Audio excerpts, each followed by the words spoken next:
So I'm Chris. I'm the CEO of ChartRequest, and what we're going to do, my team sent me 45 slides, and I was like, it's 3:30. I know I don't have enough caffeine in my body, and so I want to keep you guys awake and engaged. And so last night in room 410 in this lovely hotel, I sat there and I came up with an idea. I was like, hey, how do I make this interactive? So I went actually into our support system and started pulling authorizations out, some of which I couldn't quickly transform, so I kind of mocked them up, two of which are actually real life examples from the last week. And so I've got a few folks here that I know that are going to be fine participating in this exercise. And so I'm going to give us some of that. So if you'd like to participate, some people will be kind of volunteered by me, but anybody would like to have an envelope with an authorization in it that will allow you to kind of review it as I go through some of the presentation. And all you're going to figure out is, should I charge for it? Should I release it? Right? And it's going to kind of pair well with our whole presentation, but it's real world examples of what's going on today in your HVAC departments across the United States. And so oh snap, look at this.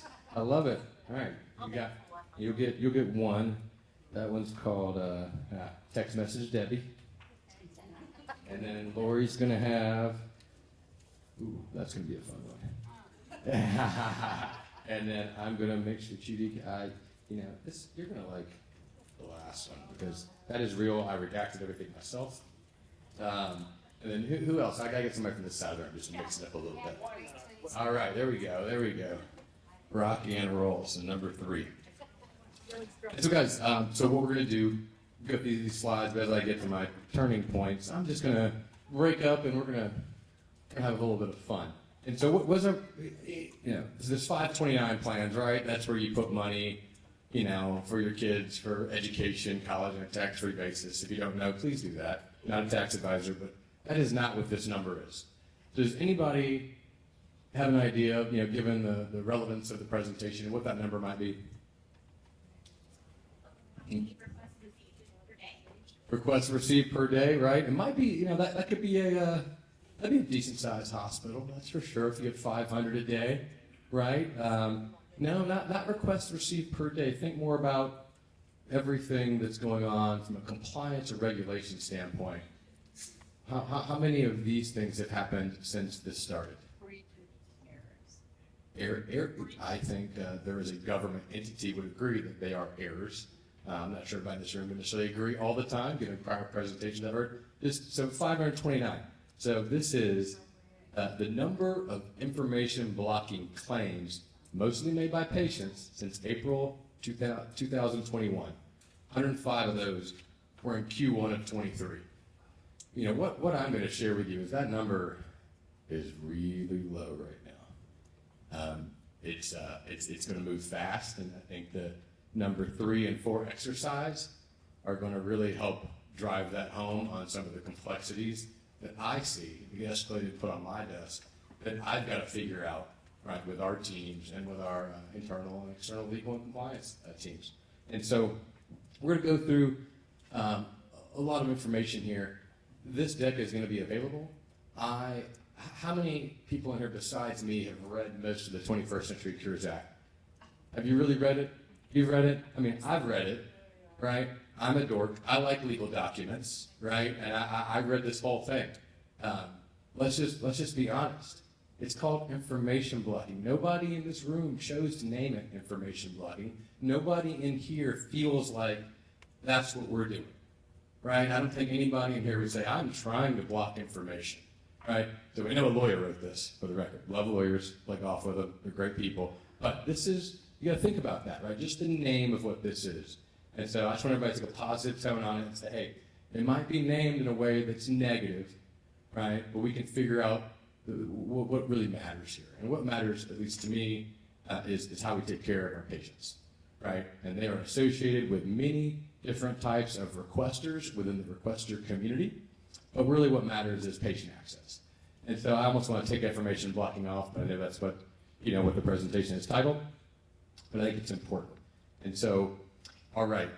So I know we have some students here, and so I know this is going to be a little quick hits early on, but what are the goals, right? You've got one kind of goal that's maybe not so relevant to this group, but it's, the government's trying to escalate and move drug discovery faster, medical devices with the 21st Century Cures Act. It's been out for, I think, 8 years now, but just so everybody knows. It's not a new thing, it's not new, right? Some of the regulations and some of the definitions and the comment periods are recent, but this is a kind of an old piece of legislation.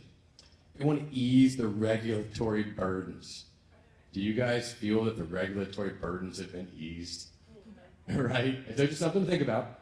Prevent information blocking and improve interoperability. And so I think we all want to improve patient access. Everybody wants improved interoperability. That's definitely something we all want to accomplish.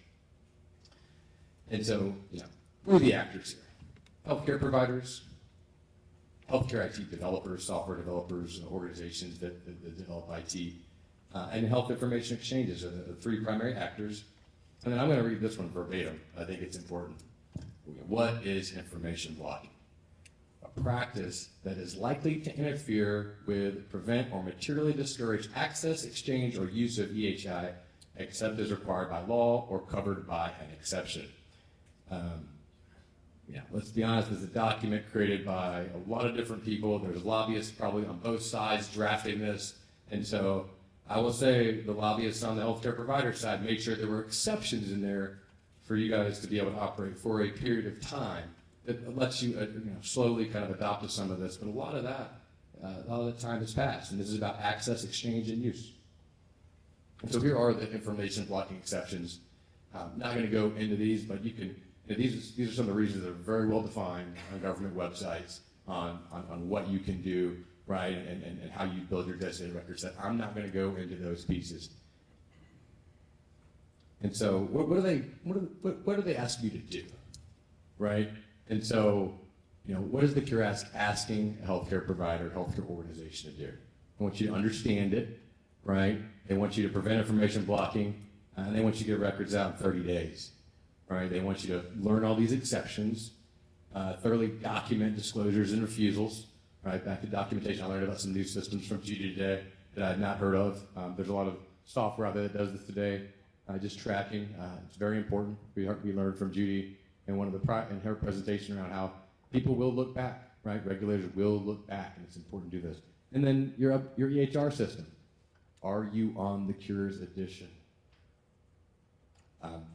From my experience, I know there are EHR, EMR vendors that are not there yet. And so the larger ones are, if you're at a large enterprise, probably in pretty good shape. If you're an ambulatory group in a small practice, you need to understand the communications coming from your vendor and partner with them and understand this. A lot of vendors have now found third parties to help them meet these requirements for organizations. All right, we are on exercise 1, and so this will be fun. And so, so who has exercise 1? I would be Peggy. Awesome. Let me get over here and not trip up, so we can. So, did you open the envelope? I sure did. Awesome. And so tell us what you have before you. It says, this is a photo of a handwritten note that was received by your HIM department.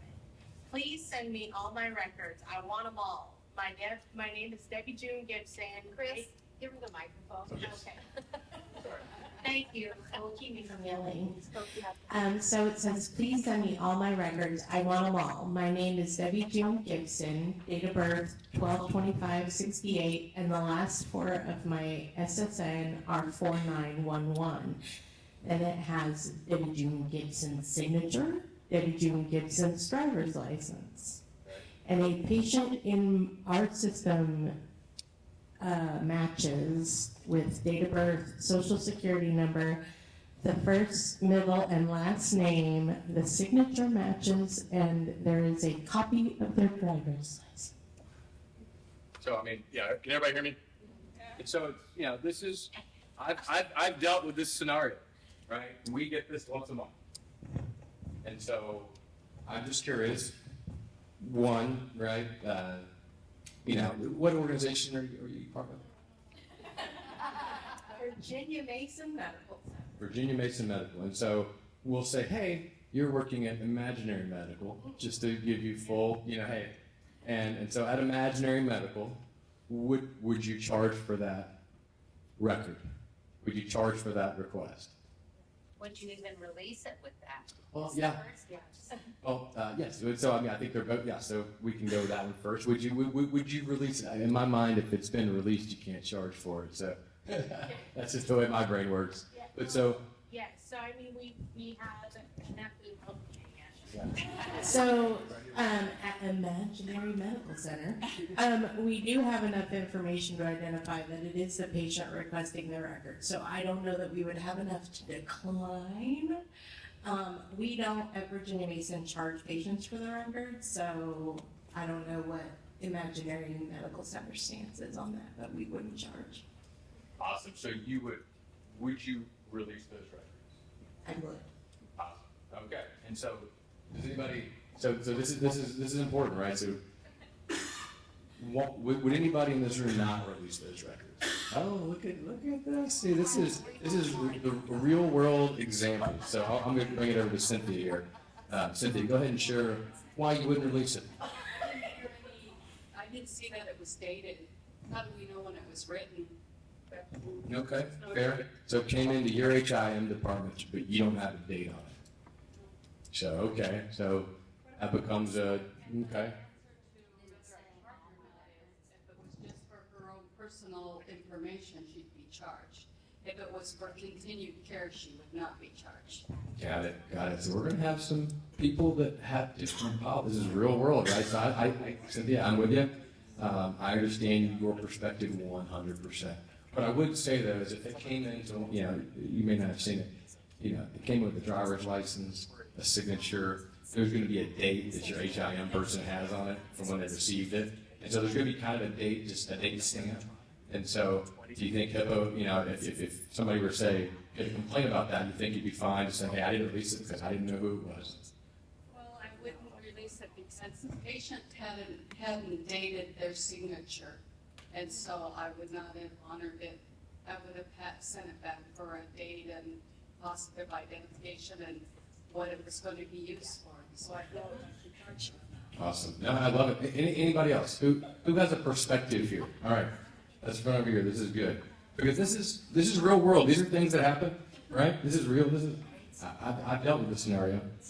Well, I'm under the impression that any release of information should be done on an official form of some kind, a standard form. Okay. So it's not on my paperwork. Not on my paperwork, OCR. I don't need to release it. You didn't use my little piece of paper. My 8.5 by 11 was not used, patient. You cannot have your records. What are they going to do? Locking. Right? I mean, so from my experience, anybody else would like to make a comment here? I am definitely not the expert on everything compliance and privacy. As you know, we have experts in the room who have differing opinions. And so I'm not going to pretend to be the expert here, guys. But does anybody else like to comment on this, whether or not you're going to release these records? Oh, awesome. I think it depends on what kind of facility you are in. Uh-oh. What kind of Your records. facility type. Your facility type and what kind of records are they? SUV records that you have? Are they? Okay.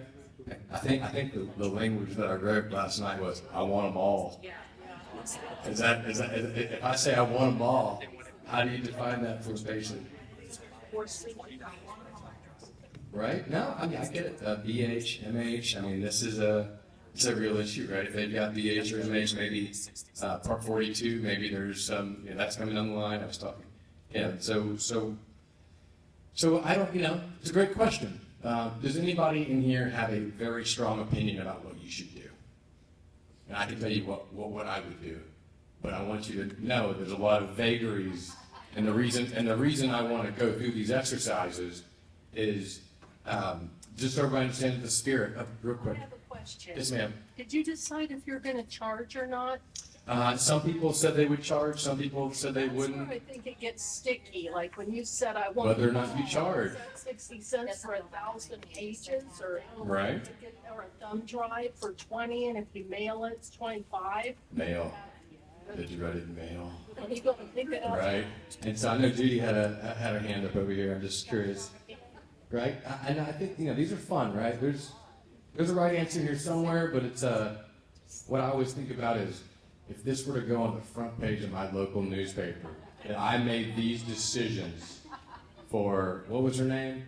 Debbie June Gibson. For Debbie June Gibson. Debbie June Gibson puts me on the front page of the paper, or I have a client that puts me out there. What do I want to make sure happens here? And it's the way I kind of think about a lot of decisions, frankly, that I make in life, because, I've broken 18 bones. Most of them were from my older brothers, but, some of them were me being foolish, right? Now, I'll admit that. Judy, go ahead. Well, I think you have to be very careful when a patient requests their own records that there is not much blocking involved in that. So I would really, if there wasn't a date, I would call the patient and request, find out, what are you looking for? Let's chat about it. I got your text. It looks like everything looks good, except I have some questions about something, right? Just document that, give the patients their record. And it really is some tolerance of risk. I know the vendors have much less risk tolerance, and they'll turn and look to the ROI no-name hospital, to make a determination. And I know many of our locations do not charge patients for their first copy, so we just want to make it the best we can for our patients.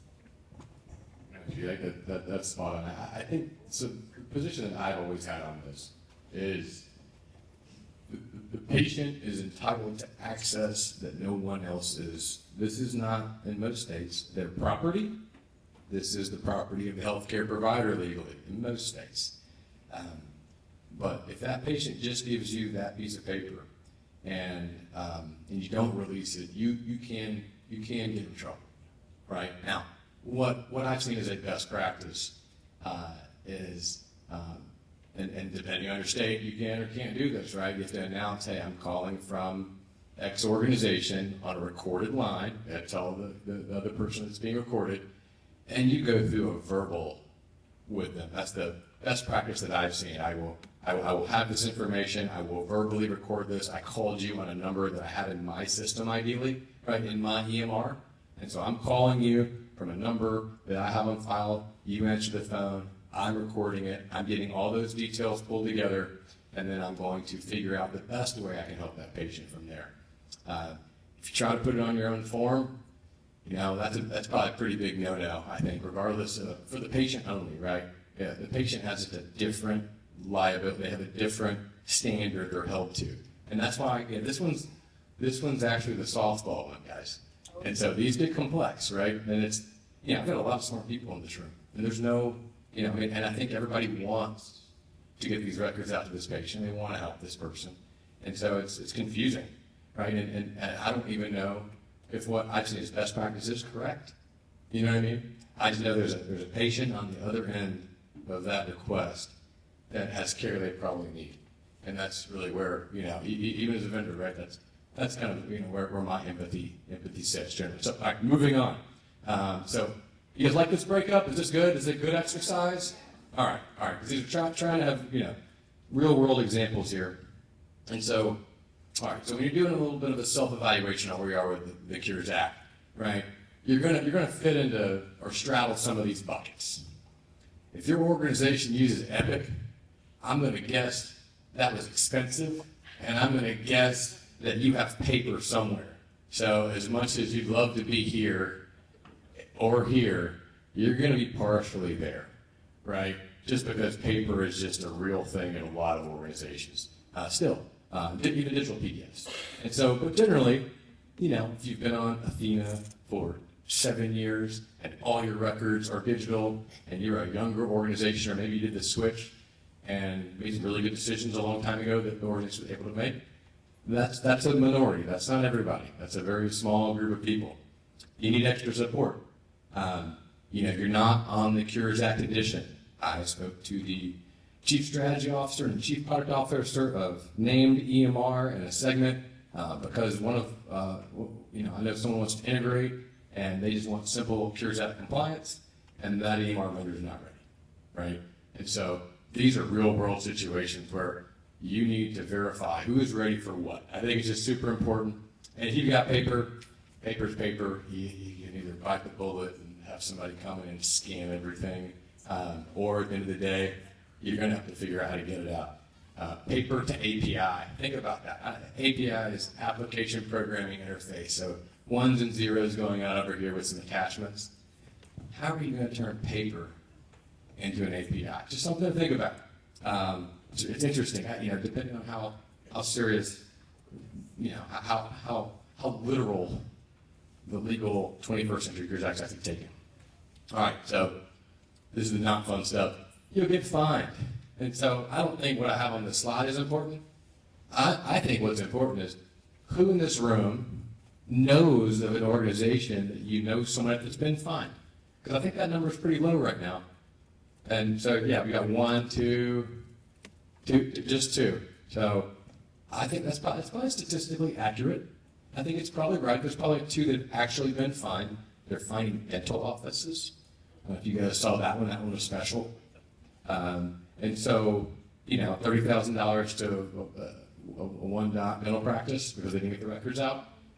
Yeah, it's one of those things where, well, they're making a point on one hand, but there's probably some unwillingness to cooperate on the other hand, is my guess.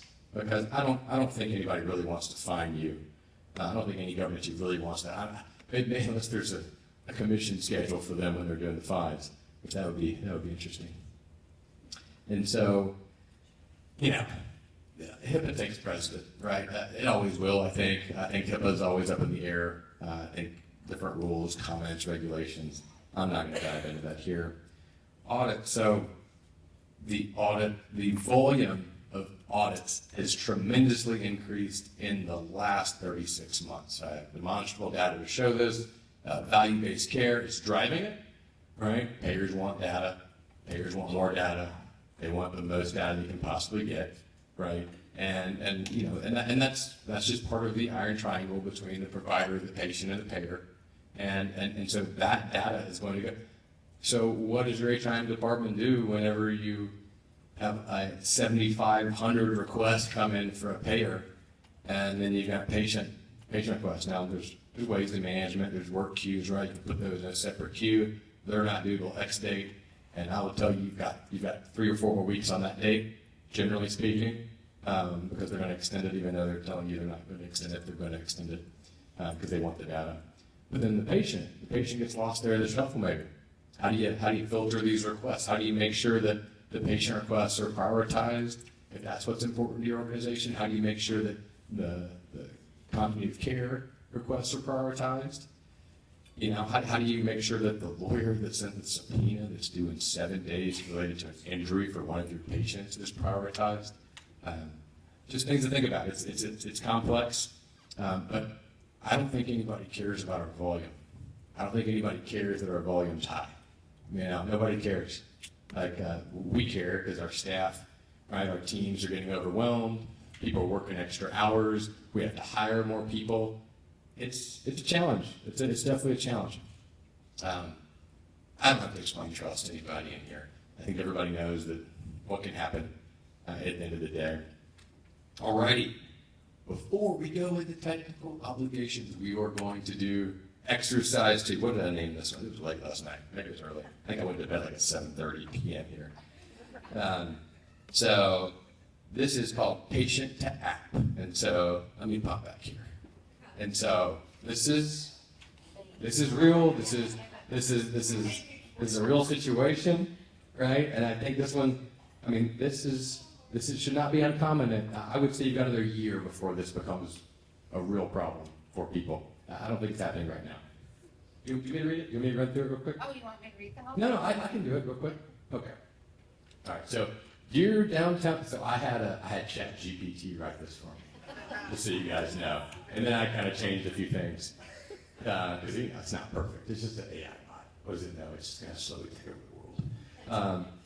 Dear Downtown Regional Hospital, I'm writing to request a copy of my medical records as authorized by the 21st Century Cures Act. I would like my records to be sent electronically to Fun Times USA Medical Records app so that I can manage them in one place.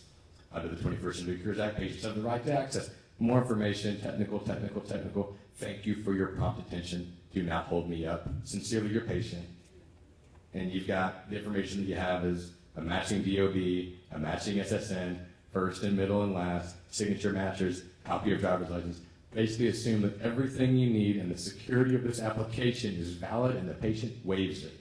And so it's day 30 because you've had a bunch of audits, right? And it's day 30. What are you going to do, right? Well, I guess I would have to go on with the same thing I said with this one. Because we have somebody who does our release of information, they would send it back and they don't call because it'd be too many, and ask for the data service that people are looking for, first of all. But let's assume that's there. Just to make it. Assume that's there? Oh, okay, so, Let's assume it's a valid release, oh, fully okay. valid. You got a package of it, and it's from a consumer. And this is for a patient, this is not a vendor. Oh, no, right. So they said they want all their records. They want them on the date of that letter. We would release them. Well, first of all, if they want them sent electronically. It's in its app. And what's sent in. Right.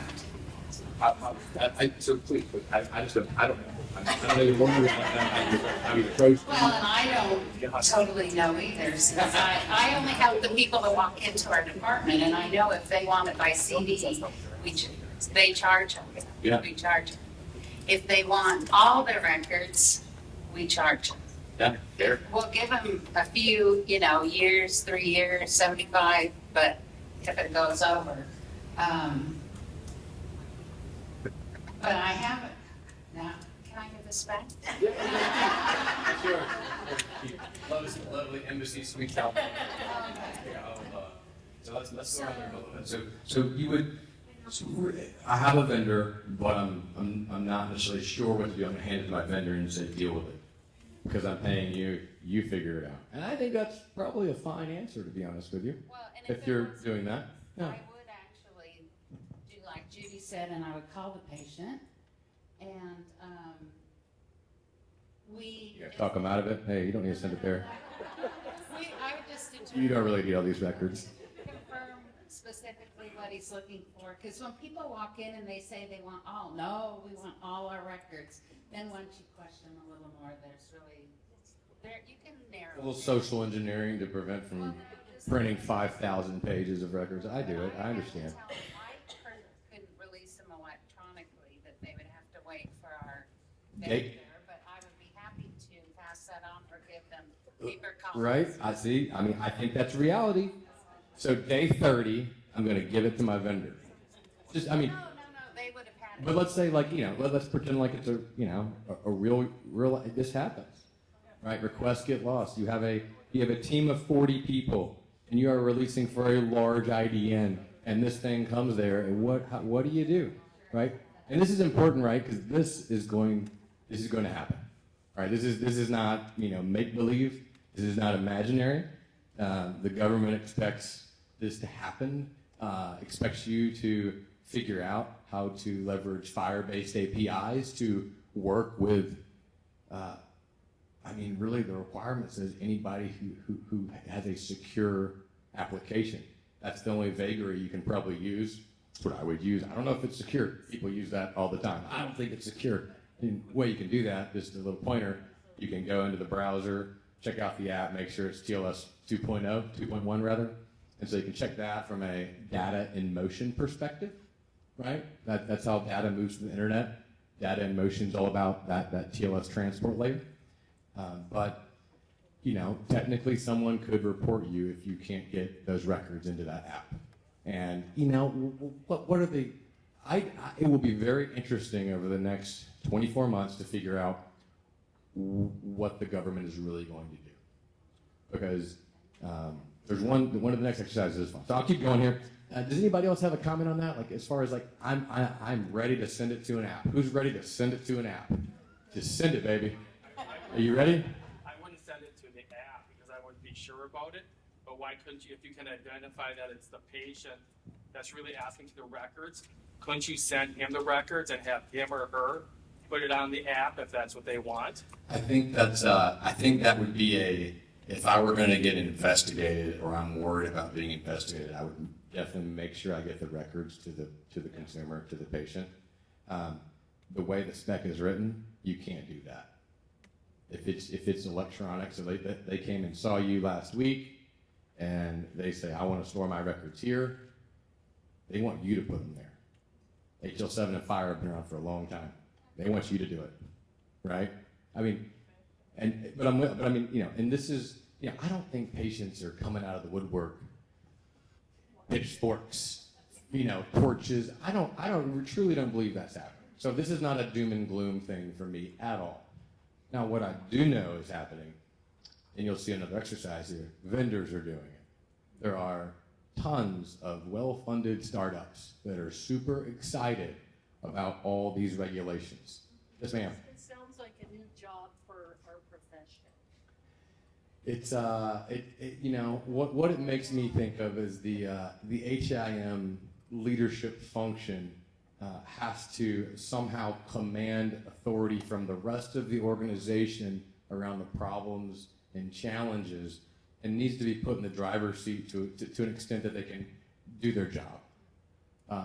And so I think that's going to be really tough, right? It's you know, where does from my experience, HIM leads up to revenue cycle. HIM leads up to privacy compliance, leads up to legal. Have you ever worked with your legal department? Right? Love lawyers. Great playing golf with them. Love it. Don't get me wrong, but it's not a cross-functional scenario that it probably needs to be. That's, you know, and we've got some of these things on the checklist, but all right, so we got through that one. What time do we have here? Question. Yes, ma'am. Maybe other people know, but you mentioned about sending it to this fun time and you could get in trouble. I mean, is it HIM's responsibility to verify their app?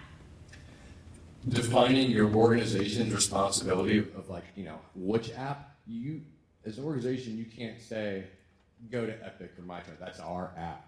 The app is whatever the patient would like it to be. The best example that everybody knows, if you have an iPhone, you have HealthKit, right? It's on your phone. So patients can kind of use that. They use it very lightly, right? And so, but if you, it's not really your choice there at the end of the day. It's whatever the consumer wants to do, which is insane and from an implementation standpoint, because you guys know that in this room, but it's reality. All right, so let me keep going. I'm way behind. My team, I don't get through this semester deck, I think I'll get in trouble. All right, here we go. So what's an API?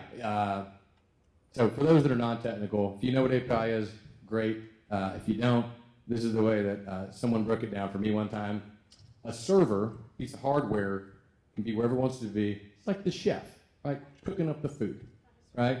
And an API is kind of like a waiter, right? He's delivering the food, right? A server, a waiter. I worked at Carrabba's Italian Grill, very fine Italian restaurant. That's how I got through college. Lovely. Great chicken piccata, Vil Trio. The API delivers commands to the server, and the server fulfills them. And so all this is a little piece of software code that says, move this here, move that there. And you can move flat files through it.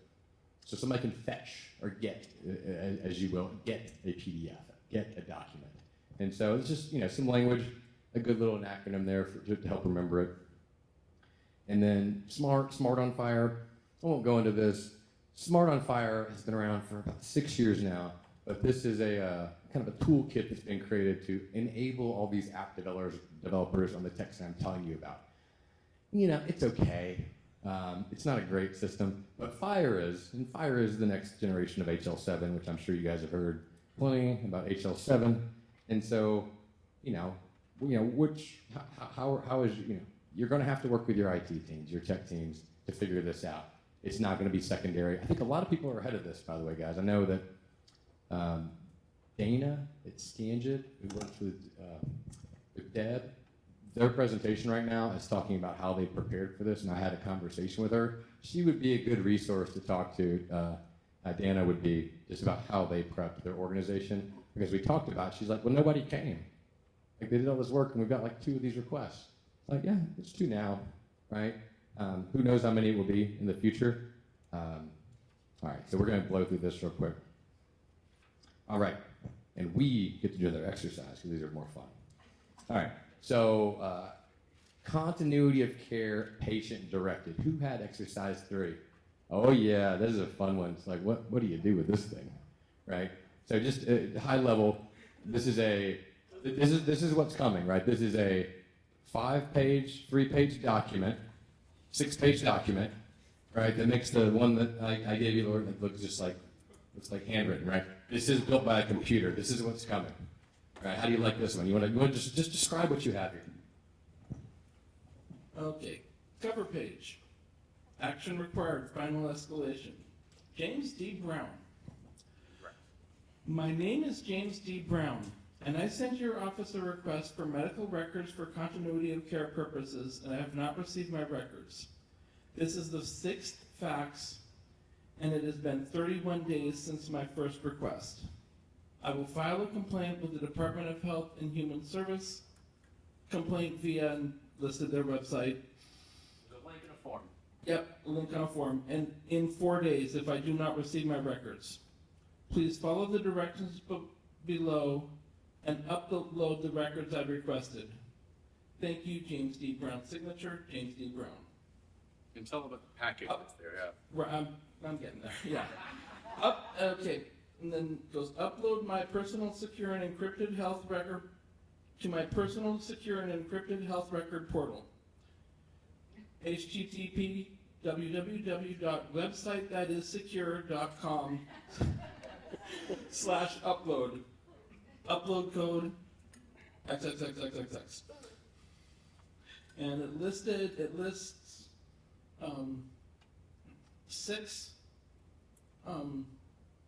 it lists the previous 5 prior communications sent. It would have helped if I'd known the dates, but okay. Assume it's day 31. Well, it's day 31, but the dates of the actual requests. Spaced apart nicely. Okay, and then page 2. Actually, these last 3 pages are all in ROI form. Right. Continuity care request for medical records from designated provider organization name. 2, my hospital, location, my state. Email, fax, my fax number. Date of request 31 days ago. And I'll stop you there, but I just want everybody to see it, right? This is all the detail in the 21st Century Cures Act.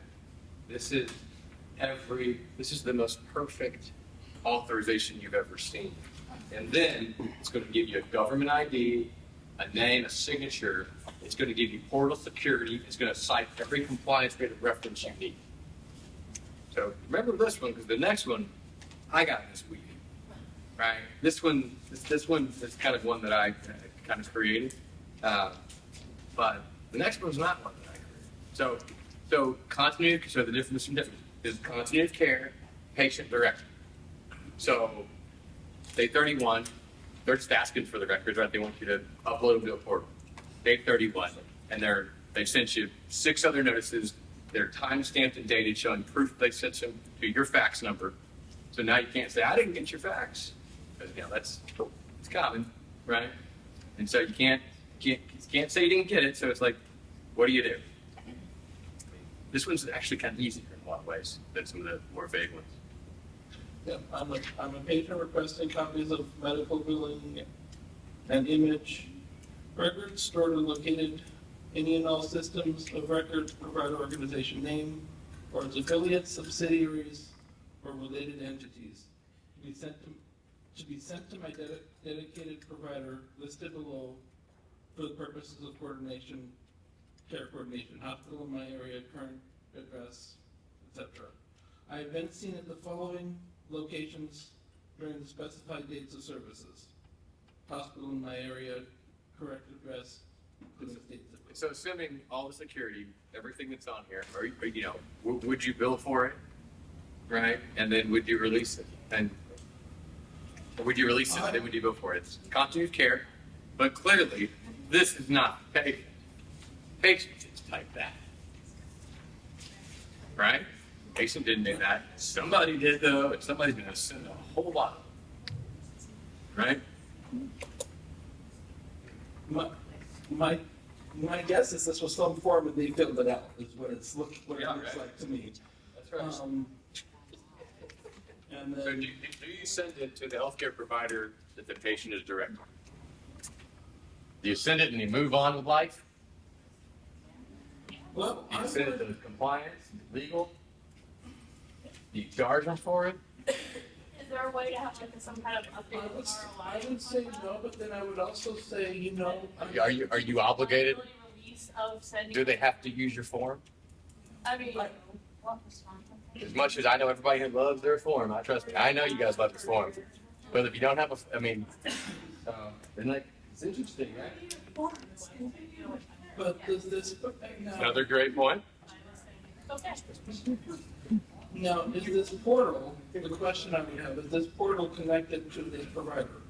No, the patient's telling you it's theirs. This is my thing. So, This is what I want you to do, right? so it's telling me to send it to different places. Well, it's gonna send it through that. But you're confused. I got it. It's a lot down there. I am confused because it says upload to this, but then it says send it, I'm requesting it to be sent to this place. Got it. Yeah, that's And fair. that's not that, I mean, Yeah. so it's like, And then, let me keep going here. Sorry, I didn't grab my phone. You can keep that. Because this is a good one, right? This is a patient-directed continuity of care. I'm a consumer and I want to control my health care, right? Robot voice. But that's real, right? I mean, don't we all want to control our own health care? And we all want the information to be healthier. Don't you just want to? So think about yourself as a consumer for a second. Don't you want somebody to give you the easy button to get your medical records? As much as we build compliance and privacy and information blocking rules, all these things, don't you just want your records at the end of the day? So think about that pain point that everybody feels right here, right now, the empathy for that consumer because we are consumers. And then think about what we put people through to get their medical records. And you can't tell me, as an entrepreneur, that are not going to be people that are going to solve that pain point. So, because you guys are going to want them to. You may not, but you're just happen to be in a position where you have to deal with it. And it's unclear, right? So, moving on. I'd release that at the end of the day, because the next one's even more of a doozy. All right, so patients want easy access to PHI. We all agree on that. They want to play an active role in their health. We'll keep going. Okay, this is great, right? It's like burning CDs. Who in here still burns a CD and has on their personal laptop the ability to put the burned CD into their personal laptop? Who is in that bucket? Who can do that? Who can do that? I just want to know. Because, like, I don't know where to buy those computers anymore. Women's prison. Oh, God. I got chills. Fair. A lot of BHMH facilities are all paper because of their concern for data security. They stay on paper for a reason. It's also a good excuse, but they stay on it, right? Right? And so they're expensive. And so, right, so, we're sending CDs and DVDs to people who can't use them, who have to go to Kinko's that doesn't exist anymore, right? I have to go to FedEx Kinko's to put the thing in, pay more money to get that conveniently. It's tough being a little patient. All right. I love this one. Organizations, I saw these for the first time last night, by the way, guys. Organizations adopted fax machines while the Beatles were making music. I don't need to belabor that. We all hate our fax machines. It's a great. I remember hearing about fax machines still in the 80s, and the Beatles were not making music then. Right? Yeah, I think of that. I guess. I don't know. That's a great question. That's for Wikipedia and Google. Computers are more accessible and reliable for patients than I think we all know this. We'd all rather push the easy button. ONC's coming. All right, let's do the last one. Is this helpful? Is this stimulating your brain? It stimulates my brain. Yes, ma'am. So that's a great question. Okay, if you would release the patient-directed continuity of care that has a valid release, and all you have to do is print, export, PDF, dates of service, patient, print, okay, drag it, drop it into this thing, hit a little number in, and go. Are you going to do that? Are you going to do that for the patient? If you feel like it's legit, like it looks like a professional business. So raise your hand if you're releasing it. Right? Everybody's still uncertain. It's amazing, right? It's hard. I don't know. I don't know the answers. That's why I love this little game here, right? Because it's like, you know, we've got all these rules. Everything is spelled out in black and white and 5 million pages for us, guys. Let's just comprehend all of that real quick. So, okay, let's keep moving on. We got one more exercise. What time is it? I'm going to run over. I'm sorry. All right, so we've got one more somewhere in here. So I'll take this back, Judy. So this came out of, this is a real life example from this week, literally this week. And Judy has more information than everybody else will. We'll keep some of the stuff on there confidential, but it's, you know the organization. Yep. Oh yeah, you do. And this is not the only one of these. So I'll let you share. Okay, are there any representatives from Chart Squad here in the room? No, Oh, but okay, yes. something you said before about getting records for the patient. So real quick, this is a patient access summary is the first page. Use this page to respond to okay, patient name. We appreciate this effort. There are four other requests on history. This page, it looks like, please complete the attached certificate so I know you released my entire designated record set. It only takes a moment to complete this, and it will avoid me having to start the process over again. Thank you very much. And then directly from the guidance provided by HHS and OCR, we note that a covered entity or business associate may not circumvent the access of fees limitations to the individual request for the access, like other HIPAA disclosures, such as having an individual fill out a HIPAA authorization when the individual is requested, blah, blah, blah, blah, blah. Okay, great. Then the best part they want you to do is specify. The what? The last page is the best part. Oh, and then the last page is a certification that, Certify these records. please certify these records that you've released these to Chart Squad. And they only want billing records. Billing records. Chart Squad is a third-party vendor all day long, all night long, all year long. And we will charge Chart Squad, maybe we'll even charge them double for these records. You need to be very careful, very cautious when third-party vendors are requesting these. We've seen some fraudulent activities, maybe not from this company, from attorneys who are using these third-party vendors to get their medical records, sometimes on the behalf of a patient. But these patients are not aware that attorneys or other people on their behalf are using these third-party vendors. The first thing we do is call up the patient and and allow them to have a copy of the records free of charge immediately for them to do what they need to do with. Then we ask them if they have authorized this release, and I would say 50-50, they don't even know who Chart Squad is, they don't know who this vendor is. So be very cautious with these third-party vendors. SIOX has actually, in a full court of law with OCR, has upheld this third-party vendor charge case. So it's out there, you can look at it. Oh, yeah. Sorry, I didn't give anybody a time for an opinion because I had my own. See, I gave that one purpose on Judy. And so, guys, I'm going to tell you Chart Squad is not the only vendor. I'm going to tell you right now, you guys may not know this, there are records leaving your system right now going to lawyers. Right now. You don't know it, right? If you're on certain exchanges that have opened up, right? Records are flying.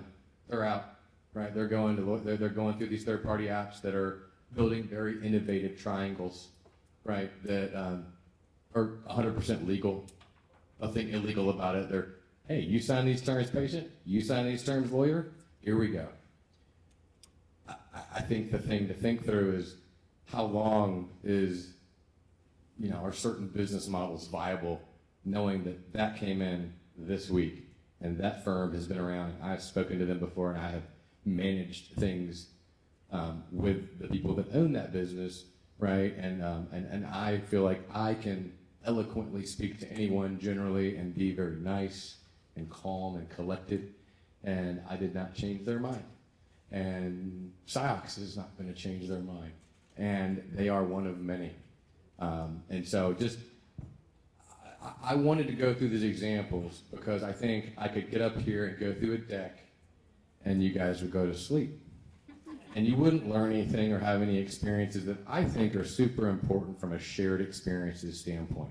Because there's things that just happen at the end of the day in your departments every day, small or large, that you have to figure out and deal with, and there is no playbook, right? And so we'll go through some of this real quick. And so high-level 90-day compliance checklist. I mean, there are so many of these online you can go to. They're being, kind of various vendors, service providers. The Sequoia project has a great one, right? I think it's pretty good. I've watched that entire one.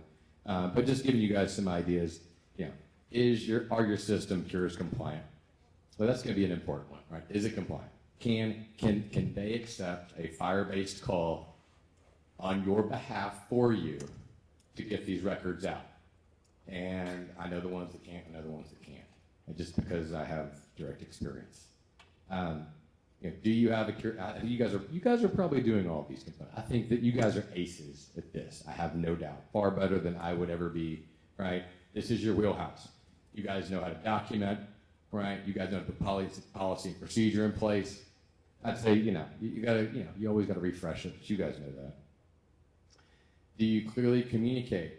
So at the end of the day, there's a patient behind each request. And so when I say, do you clearly communicate, don't upset the patient. Give them the records when in doubt is my best practice that I'd recommend. Don't charge them for it when you do that. Legally, you have not created a situation for yourself if you are unsure. And if there is a third party that still, the patient really wants to have those records, the patient will give it to them, right? And the third party will be happy for a moment, right? They will allow this behavior. They don't like this behavior, right? What Judy mentioned they do. It's best practice. That's what I could come up with. We call the patient. Hi, I'm on a recorded line. Blah, blah, blah. Did you request, is this who you are? Let me identify you. Great. I'm here to give you your medical records. Okay, great. Why are you giving me my medical records? They don't know most of the time because they sat down in front of a paralegal, right? And they filled out a form and they signed the terms and conditions, just like all of us do every day when we use the internet. We do not read that stuff because we cannot change it. So let that sink in. ROI checklist, you guys got that in spades. Do you document every request? I know you do the best of capability, and I have no doubt within compliance. And so, but guys, thank you so much. Here to help. If you need anything, let me know.